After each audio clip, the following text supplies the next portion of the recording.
Gujarat Drugs Control Department has issued a show cause notice to Srisan Pharmaceuticals, directing the company to furnish key details within 5 days, including total quantity of drug manufactured, invoices and analysis certificates of raw materials, details of packing materials and the master formula of the drug.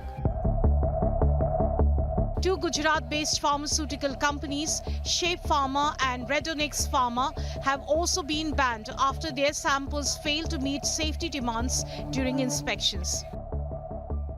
The deaths in Chhindwara have triggered a nationwide alert. Apart from Madhya Pradesh, Punjab, Rajasthan and Tamil Nadu have also banned the sale and use of cold reef syrup.